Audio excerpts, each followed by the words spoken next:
Assalamualaikum warahmatullahi wabarakatuh. Yang saya hormati Bapak Muhammad Saifuddin selaku dosen pengampu ekonomi makro Islam dan kepada seluruh teman-teman kelas 5C akuntansi syariah yang saya banggakan.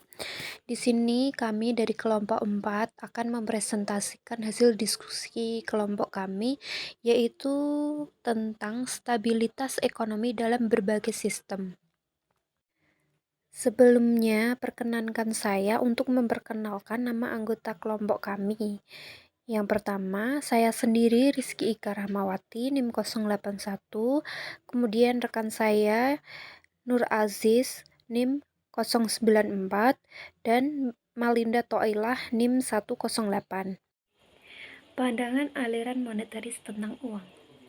Aliran monetaris berpendapat bahwa perubahan money supply tidak hanya mempengaruhi tingkat harga, tetapi dalam jangka pendek, money supply juga merupakan determinan yang dapat mempengaruhi aktivitas perekonomian. Menurut kaum monetaris, antara money supply dan JNP terdapat hubungan langsung dan meyakinkan.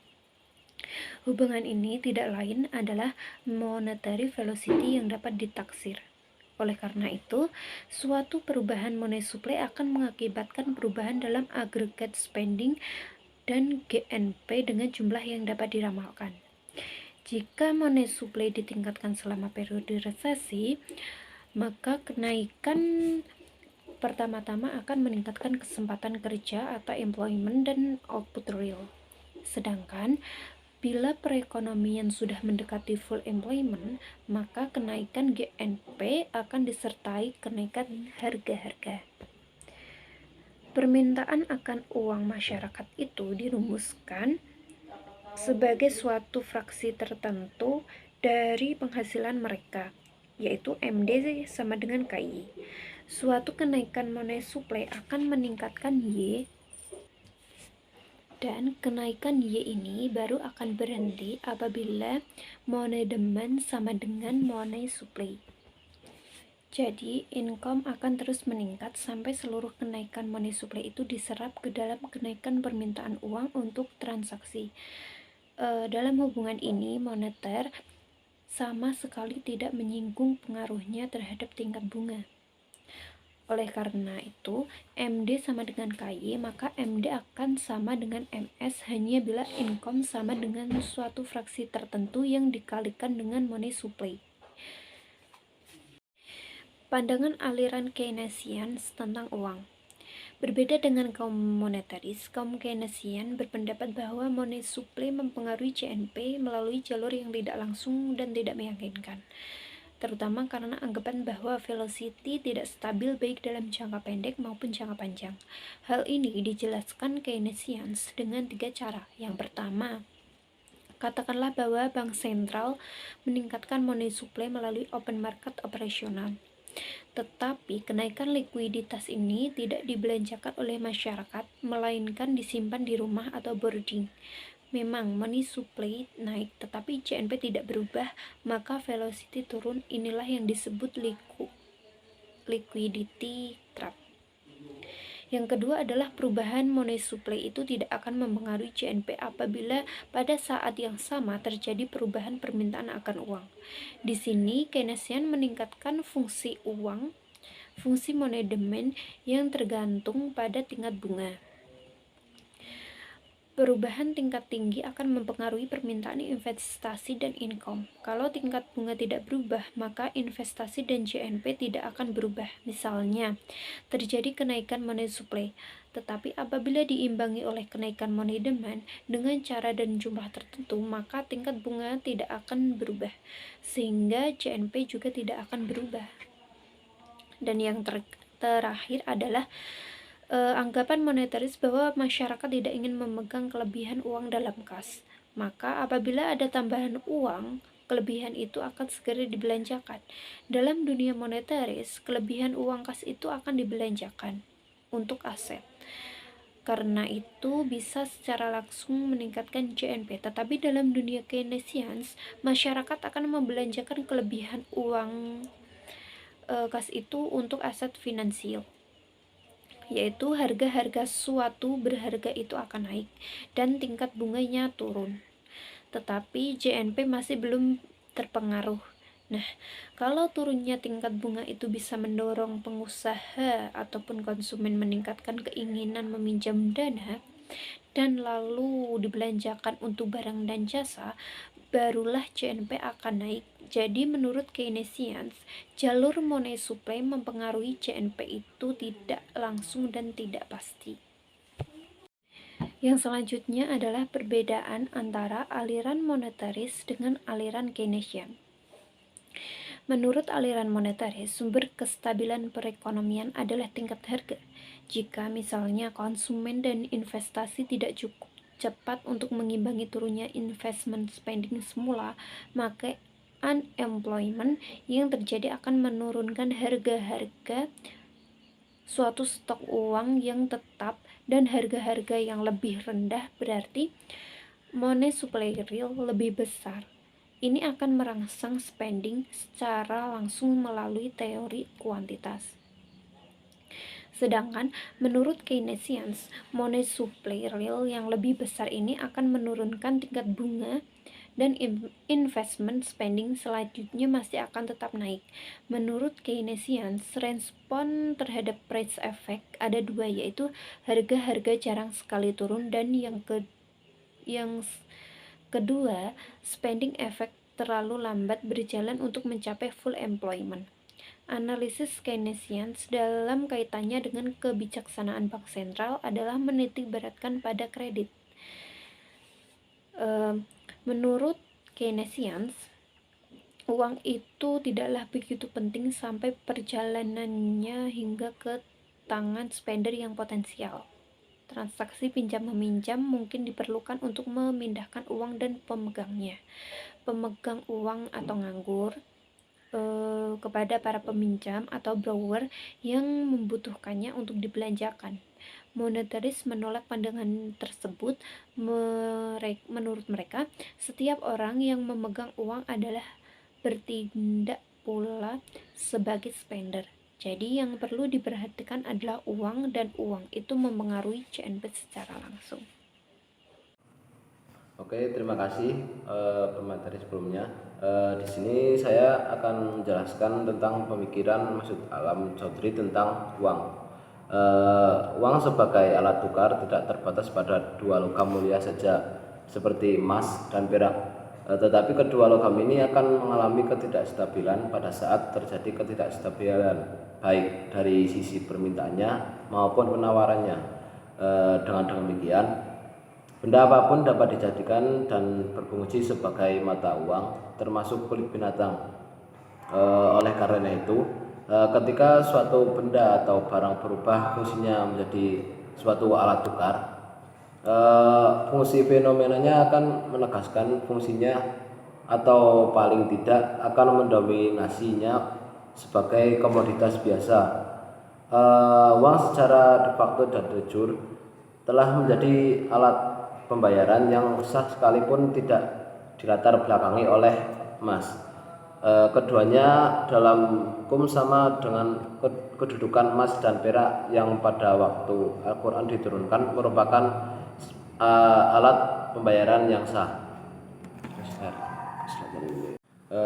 Pandangan pemikiran Austria tentang uang. Ekonom Austria adalah mazhab ekonomi yang menekankan pada individualis, subjektif, dan biaya peluang serta preferensi waktu dalam konsumsi dan investasi. Pemikiran-pemikiran mazhab Australia dibagi menjadi 4. Yang pertama adalah harga dan utilitas, yang kedua biaya peluang, yang ketiga suku bunga dan harga modal, yang keempat adalah inflasi. Yang pertama adalah harga utilitas.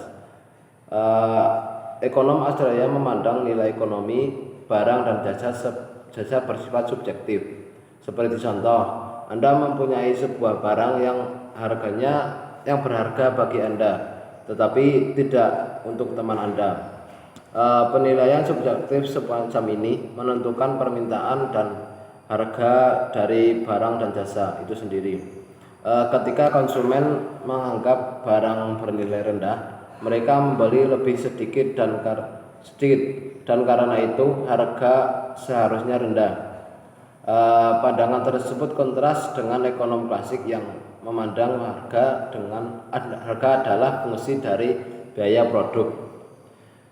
Begitu juga ekonom non-klasik yang memandang harga bergantung pada kekuatan permintaan dan penawaran di pasar. Eh, kedua kedua kekuatan berinteraksi dan menentukan harga tersebut adalah equilibrium. Kemudian mazhab Austria memandang ketika jumlah barang meningkat, nilai subjektivitas setiap barang bertambah menurun. Konsep inilah yang menjadi landasan utilitas marginal yang semakin berkurang. Ludwig kemudian menggunakannya untuk menjelaskan fenomena moneter. Ketika jumlah uang meningkat, nilainya akan semakin menurun. Yang kedua adalah biaya peluang.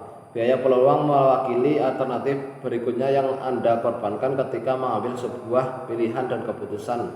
Individu menggunakan penilaian subjektivitas untuk setiap pilihan aktivitas ekonomi, baik dalam konsumsi maupun produksi. Yang ketiga adalah suku bunga dan harga modal. Preferensi waktu adalah faktor penentu suku bunga. Keputusan subjektif menentukan individu kapan mereka harus membelanjakan uang, apakah saat ini atau di masa depan. Ketika individu lebih suka membelanjakan uang di masa depan, mereka akan menabungnya. Itu mengarah pada peningkatan tingkat tabungan dan penurunan suku bunga di dalam perekonomian. Sebagai hasilnya, perekonomian menjadikan lebih banyak kekayaan untuk proyek bisnis baru. Yang keempat adalah inflasi. Ketika pasokan uang bertambah, nilainya akan semakin turun. Pada awalnya, tambahan pasokan dapat memenuhi beberapa tujuan penting, namun peningkatan berikutnya hanya memenuhi tujuan yang kurang penting. Situasi tersebut berlangsung untuk setiap tambahan pasokan uang, sehingga jika pasokan uang terus bertambah, nilai uang akan semakin menurun. Terima kasih. Untuk slide selanjutnya akan dilanjutkan oleh Mbak Malinda. Selanjutnya, pandangan pemikiran M. Umar Chapra tentang uang. Sistem keuangan Islam sesungguhnya merupakan pelengkap dan penyempurna sistem ekonomi Islam yang berlandaskan kepada produksi dan perdagangan, atau yang dikenal dengan istilah sektoril. Kegiatan yang tinggi dalam bidang produksi dan perdagangan akan mempertinggi jumlah uang yang beredar. Sedangkan kegiatan ekonomi yang akan berakibat rendahnya perputaran dan jumlah uang beredar. Fungsi utama sistem moneter adalah melengkapi kebutuhan transaksi masyarakat, khususnya dalam rangka penumbuhan ekonomi. Fungsi ini harus menjamin bahwa pertumbuhan moneter adalah memungkinkan dan ekstensif dan defisen. Oleh karena itu, kita perlu melihat dan mengontrol sumber-sumber ekspansi moneter. Menurut M. Umar Chapra, bahwa tujuan dan fungsi yang paling penting adalah 1. Kelayakan ekonomi yang luas berdasarkan full employment dan tingkat pertumbuhan ekonomi yang optimum. Kedua, keadilan sosial ekonomi dengan pemerataan distribusi pendapatan dan kesejahteraan. Yang ketiga, stabilitas dalam nilai uang sehingga memungkinkan medium of change dapat dipergunakan sebagai bagian suatu perhitungan patokan yang adil dalam penangguhan pembayaran dan nilai tukar yang stabil. Yang terakhir, penagihan dan efektif dan semua jasa biasanya diharapkan dari sistem perbankan. Menurut Chapra, terdapat 3 sumber pengembangan moneter dalam rangka menjamin pertumbuhan moneter yang cukup dan tidak berlebihan.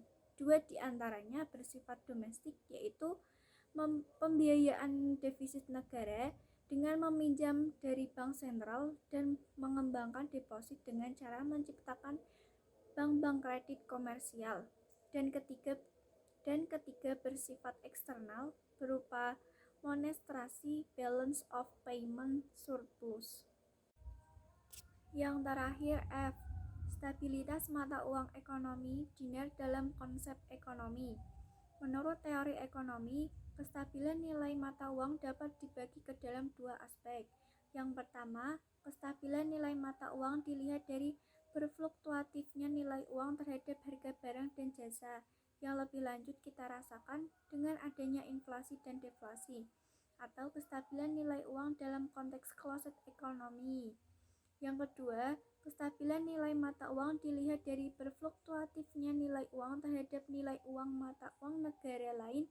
Yang lebih lanjut kita rasakan dengan adanya depresiasi dan apresiasi mata uang, atau kestabilan nilai uang dalam konteks open economy.